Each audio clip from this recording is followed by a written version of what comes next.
स्वागत है दोस्तों आपका दीक्षित आईटी क्लासेस में। मैं हूं Manish, by profession system architect. और इस वीडियो को स्टार्ट करने से पहले मैं आपको कुछ पॉइंट्स बताना चाहूँगा।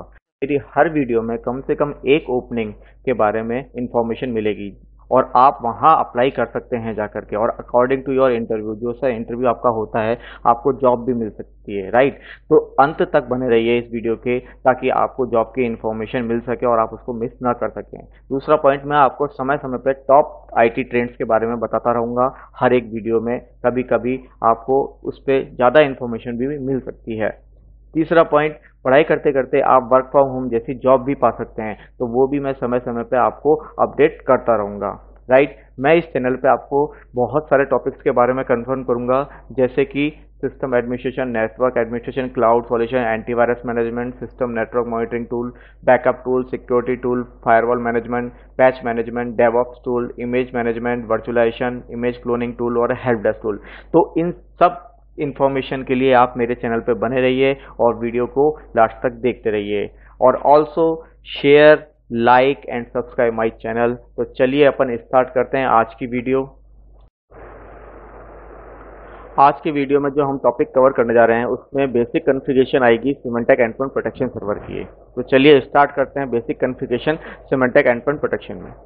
जैसा कि मैंने लास्ट वीडियो में बताया था कि मैंने विंडोज सर्वर 2012 R2 पर Symantec endpoint protection manager install किया था। अब मैं उस कंसोल को लॉगिन करूंगा, विंडोज की प्रेस करूंगा और उसके बाद लिखूंगा Symantec endpoint protection manager. Automatically यहाँ पे आ जाएगा, उसको क्लिक करूंगा, इस तरह से ओपन होगा। यहाँ पे यूजर नेम जैसा कि बाय डिफॉल्ट एडमिन होता है, पासवर्ड जो मैंने ड्यूरिंग इंस्टॉलेशन डाला था।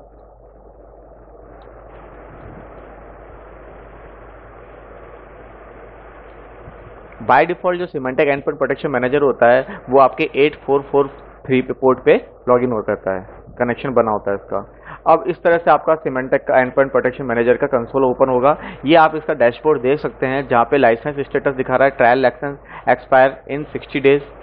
अभी तक मैंने कोई भी क्लाइंट इंस्टॉल नहीं किया, तो यहाँ पे कोई क्लाइंट नहीं दिखा रहा। यहाँ पे वायरस एक्टिविटी ब्रेक अगर जो भी होती है, कोई डिटेक्शन होता है, कितने क्लीन होते हैं, कोई क्वारंटाइन होता है, उसकी सारी इन्फॉर्मेशन यहाँ पे मिल जाती है, ठीक है। यहाँ पे एंड पॉइंट स्टेटस का जो भी जितने एंड पॉइंट हैं उनकी इन्फॉर्मेशन आती है और सारी इन्फॉर्मेशन की डिटेल यहाँ पे मिलती है। जैसे जैसे हम इंस्टॉल करेंगे वैसे वैसे यहाँ पे आपको मैं बताता जाऊँगा।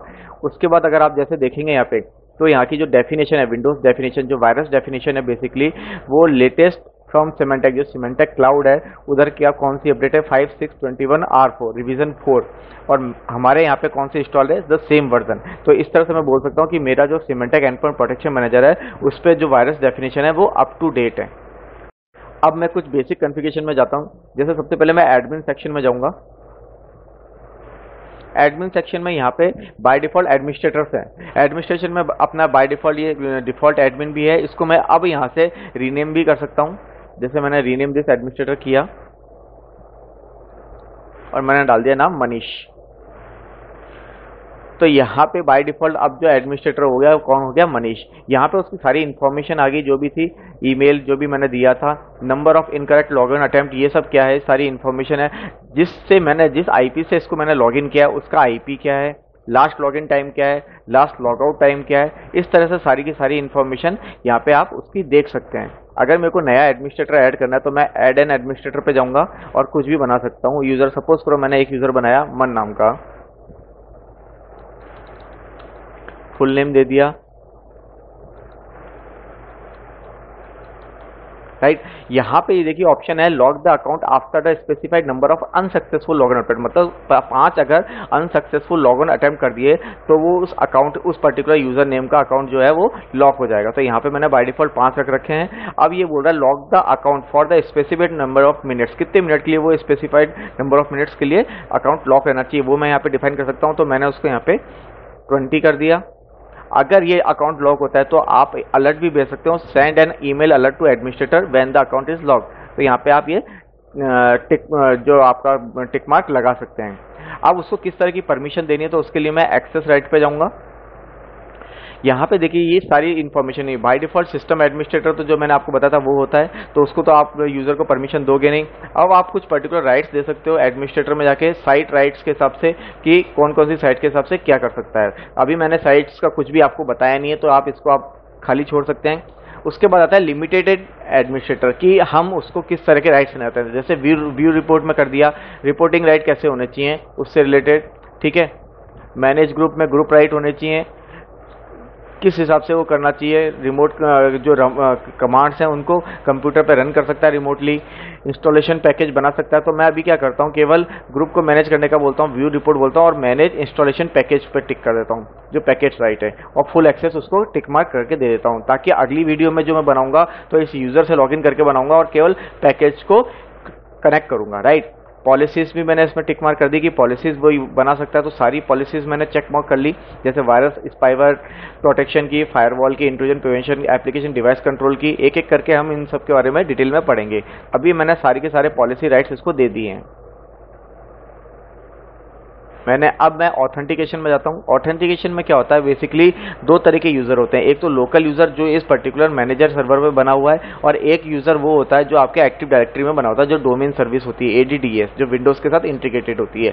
तो बाय डिफॉल्ट मैं यहाँ पे वो सेट कर सकता हूँ। अभी मैंने केवल उसको लोकल ऑथेंटिकेशन के साथ सेलेक्ट किया है, क्योंकि मैंने एक्टिव डायरेक्टरी का आपको इसके साथ डोमेन ज्वाइन का बताया नहीं है। तो अभी आप बाय डिफॉल्ट इसको केवल ऐसा ही कर सकते हैं। अब मैंने यहाँ पे पासवर्ड सेट कर दिया इसका।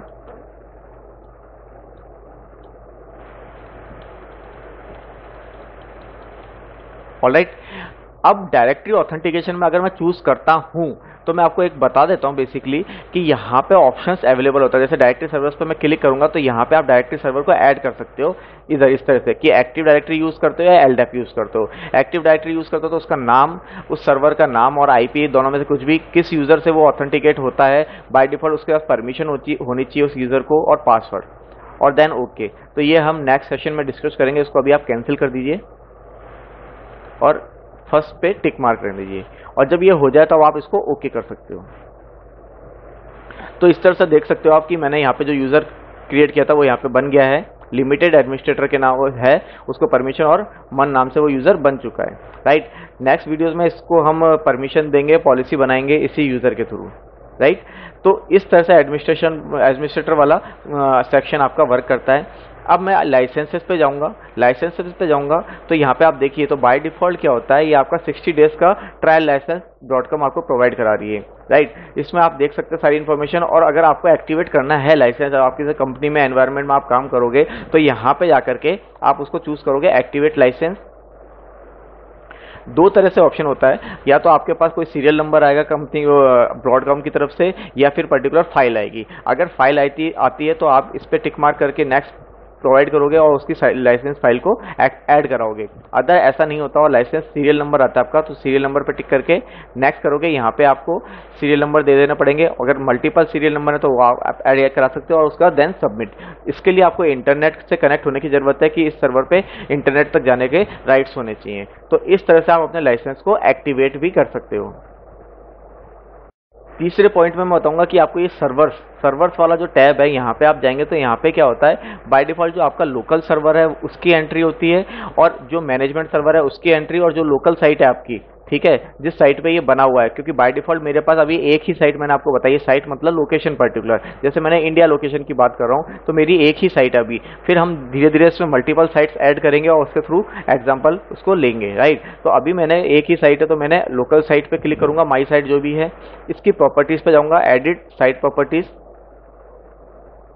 इस तरह से देखिए यहाँ पे आप कर सकते हैं, यहाँ पे आप उसका नाम भी चेंज कर सकते हैं, जैसे मैं इसको देता हूँ इंडिया साइट।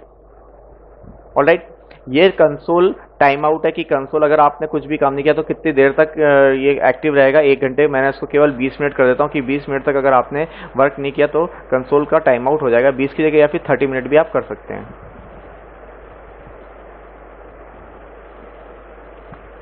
इसके बाद आप इस पे टिक मार्क लगा दीजिए, keep track of every application that the client runs. Client जो भी कोई एप्लीकेशन रन करता है उसकी सारी इंफॉर्मेशन आपके पास होनी चाहिए, तो उसके लिए आप इस पर टिक मार्क करा देंगे, ठीक है। ये आपका basically delete learn application after 30 days. इसका मतलब ये कि जब भी हम एक पॉलिसी बनाएंगे लर्न एप्लीकेशन की, उसमें क्या होगा कि कोई भी नई एप्लीकेशन लॉन्च होगी क्लाइंट पे, सिस्टम पे, तो automatically Symantec endpoint protection manager को पता पड़ जाएगा और वो आपको इन्फॉर्मेशन दे देगा कि पर्टिकुलर एप्लीकेशन इंस्टॉल हुई है और वर्क कर रही है। तो इस तरह से आप उसको देख सकते हो क्लाइंट की गतिविधियों को कि उस पर कौन कौन सी एप्लीकेशन रन कर रखी है। तो अभी मैं इसको टिक मार्क हटा देता हूँ। देन हम आते हैं लाइव अपडेट पे। लाइव अपडेट में क्या बाय डिफॉल्ट देखो मैंने यहाँ पे वो रखा है using the default Symantec live update server. अगर मेरे पास कोई और सर्वर है जो इस समय सबसे पहले सिमेंटेक जो वेब सर्वर्स हैं, क्लाउड है, उधर से आपकी अपडेट ले रहा है और उसके बाद नीचे प्रोवाइड करा रहा है, तो फिर मैं यहाँ पे एडिट सोर्स सर्वर में जाके उसकी एंट्री कर सकता हूँ इस तरह से। अदरवाइज मेरे को नहीं पता कि मेरा सिमेंटेक सर्वर कौन से हैं जिससे मेरे को अपडेट लेने, तो मैं by default Symantec live update server को ही चूज करूंगा, जैसा कि मैंने अभी चूज कर रखा है। अब यहाँ पे एक ऑप्शन दिखता है कि number of content revision to keep, कि कितने नंबर ऑफ रिवीजन जो है वो वायरस डेफिनेशन के वो इसको कीप रखेगा प्रीवियसली। ठीक है, तो मैंने यहाँ पे 21 दे रखे हैं, तो 21 की जगह मैं 15 कर देता हूँ कि 21 लार्ज नंबर हो जाता है और आपकी जो साइज है, हार्ड डिस्क की साइज है, उस पर अफेक्ट पड़ता है। ठीक है, तो इसलिए मैंने इसको 15 कर दिया। अब यहाँ पे ये बोल रहा है कि डाउनलोड शेड्यूल, कि कितने घंटे के अंदर, कितने ड्यूरेशन में ये लाइव अपडेट चलना चाहिए। तो मैं इसको शेड्यूल कर सकता हूँ कि एवरी डे, डेली, वीकली, किस पे। और रिकमेंड ये होता है कि बाय डिफॉल्ट 4 आवर्स में हमेशा डाउनलोड शेड्यूल को टिक मार्क रहे। क्यों? क्योंकि virus definition up to date होती रहनी चाहिए, अदरवाइज बहुत सारे रैंसमवेयर आते हैं, बहुत सारे वायरस आते हैं, तो वो आपके कंप्यूटर पर अफेक्ट कर सकते हैं अगर आपकी virus definition up to date नहीं हुई। राइट, यहाँ पे बाय डिफॉल्ट ये टिक मार्क लगा हुआ है, रिट्राई इंटरवल इन मिनट। सपोज करो किसी प्रॉब्लम के कारण, किसी रीजन के कारण से आपका लाइव अपडेट नहीं हो पाता, तो यहाँ पे वो हर 15 मिनट के बाद, अगर अपडेट नहीं होता तो हर 15 मिनट के बाद वो उसको रिट्राई करता रहेगा। और कब तक रिट्राई करेगा? 1 घंटे तक। तो इसको मैं अभी कैंसिल कर देता हूँ, बाय डिफॉल्ट सब सेट है मेरा इसमें। अब यहाँ पे मैं चूज कर रहा है ये प्लेटफॉर्म टू डाउनलोड, कि कौन से प्लेटफॉर्म के लिए आपको Symantec endpoint protection installing clients चाहिए। तो मैंने यहाँ पे जो भी मैं सेलेक्ट करना चाहूँ उसको मैं चूज कर लूंगा। यहाँ पे दिखाएगा कंटेंट टाइप ऑफ डाउनलोड, कि कौन कौन से आपके कंटेंट इसको डाउनलोड करने। तो बाय डिफॉल्ट सारे ही टिक मार्क होते हैं। धीरे धीरे हम 1 बाय 1 इसको डीप में लर्न करेंगे, लेकिन बेसिक स्ट्रक्चर कॉन्फ़िगरेशन के लिए सारे ही टिक मार्क होने चाहिए। अब देखिए यहाँ पे ये है content to download for client type. यहाँ पे आपके डिफरेंट वो होते हैं कंटेंट साइज। जैसे पर्टिकुलर एक होता है स्टैंडर्ड एंड एम्बेडेड क्लाइंट, की पर्टिकुलर आपका जो क्लाइंट बनेगा वो साइज में कम होगा। ठीक है, इस तरह से डिफरेंट साइज होते हैं, क्लाइंट के वर्जन्स होते हैं, तो वो अपने अकॉर्डिंग, कंपनी के अकॉर्डिंग आप चूज कर सकते हो। इसके बाद पासवर्ड पे चलेंगे। पासवर्ड में आपने टिक मार्क कर रखा है कि allow administrator to reset the password. Obviously administrator को परमिशन होनी चाहिए कि वो पासवर्ड को रीसेट कर सके। राइट, बाकी के 2 ऑप्शन क्या है वो हम बाद में डिस्कस करेंगे, जब जैसे हम धीरे धीरे इसको पढ़ेंगे। तो अभी फिलहाल जो बेसिक कॉन्फ़िगरेशन है उसके लिए हम इतना ही करता हूं और देन इसको ओके प्रेस कर देते हैं। राइट, अब उसके बाद हम सर्वर पे चलते हैं। जो मैनेजमेंट सर्वर हमने बनाया है, मैनेजमेंट सर्वर के ऑटोमेटिकली देखिए ये बाय डिफॉल्ट मैनेजमेंट सर्वर का होस्ट नेम है सर्वर 2K12। ठीक है, वही यहाँ पे ये शो कर रहा है सर्वर 2K12। मैंने इसको राइट क्लिक किया और एडिट द सर्वर प्रॉपर्टीज। अब देखिए यहाँ पे इस तरह से इंफॉर्मेशन दिखाएगा। यहाँ पे बेसिकली दिखाता है कि किस किस को परमिशन है, कि अगर सपोज करो मैंने लिख रखा है server communication permission, by default all console and servers will be granted access. मतलब मैं इस कंसोल को कहीं से भी लॉगिन करूंगा इस कंसोल के थ्रू, और तो वो सबके पास परमिशन होगी। अगर मैंने यहाँ पे चूज कर लिया except those in the list below, तो केवल इधर मैं जो करूंगा कि सिंगल कंप्यूटर या ग्रुप ऑफ कंप्यूटर, तो उसके बाद उसके अकॉर्डिंग उस एक्सेस मिलेगा मेरे को, कि कंप्यूटर वो एक्सेस नहीं कर पाएगा मैनेजमेंट सर्वर को। तो मैंने इस हिसाब से यहाँ पे अपनी परमिशन को सेट कर सकता हूँ, ग्रांटेड या deny, whatever we want.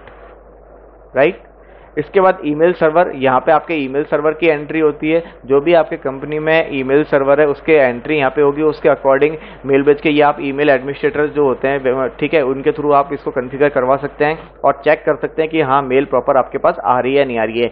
ये मेल सर्वर जरूरी है इसलिए क्योंकि कोई भी अलर्ट आता है तो आपके पास मेल के थ्रू आना चाहिए ताकि आपको पता चल सके। तो इसलिए ये कॉन्फ़िगरेशन ईमेल सर्वर सेटिंग जरूरी है। इसके बाद आता है डायरेक्टरी सर्वर। आपके एनवायरनमेंट में एक्टिव डायरेक्टरी जैसे है विंडोज के लिए, तो आप यहाँ पे बाय डिफॉल्ट जैसे मैंने आपको बताया था वो सेट कर सकते हैं। यहाँ पे ऐड में जाकर एक्टिव डायरेक्टरी और सारी इन्फॉर्मेशन, देन आप इसको क्लिक कर सकते हैं और देन आपको उसको सिंक्रोनाइज भी सेट कर सकते हैं कि उस डायरेक्टरी सर्वर से उसके अंदर के जितनी भी OU हैं या आपके ग्रुप OUs हैं उन सबको ये रेप्लिकेट सिंक्रोनाइज कर सके अपने सिमेंटेक एंडपॉइंट प्रोटेक्शन मैनेजर के कंसोल से। तो यहाँ पे मैं उसको सेट भी कर सकता हूँ। ये हम जैसे पढ़ेंगे उसको आगे प्रैक्टिकल करेंगे तब अपन इसको करके भी देखेंगे प्रैक्टिकल। राइट, फिर यहाँ पे आता है प्रॉक्सी सर्वर कि आपका जो सिमेंटेक एंडपॉइंट प्रोटेक्शन मैनेजर है उसको इंटरनेट के पास जाने के लिए किस तरह के, अगर सपोज आपके एनवायरनमेंट में प्रॉक्सी सर्वर है तो आप उसको प्रॉक्सी डिफाइन करके इंटरनेट के पास भेज सकते हैं कंटेंट डाउनलोड करने के लिए, वायरस डेफिनेशन डाउनलोड करने के लिए। अभी मैं कोई प्रॉक्सी सर्वर यूज नहीं कर रहा, तो यहाँ पे किसी को भी ऑप्शन को चूज नहीं करूंगा। Then just click okay. आज की ये टुडेज जॉब ओपनिंग्स रही और आज वीडियो रिलीज डेट जो है 7 जून है। सबसे पहली ओपनिंग आपकी, जैसे आप देख सकते हैं, आइवलिन लर्निंग सिस्टम्स में academic content writer computer science से, फ्रेशर के लिए भी है और एक्सपीरियंस के लिए भी है। जो सैलरी इसमें दिखाया है वो 2 लाख से 3 लाख पर एनम के लिए। यहाँ पे उसकी डिटेल्स हैं, आप बात कर सकते हैं, फ़ोन कर सकते हैं, ड्रॉप कर सकते हैं ईमेल, अपना रिज्यूमे उस पर्टिकुलर इन मेंशन मेल आईडीज़ पे, और वेबसाइट पे जाके इसके बारे में पता भी कर सकते हैं।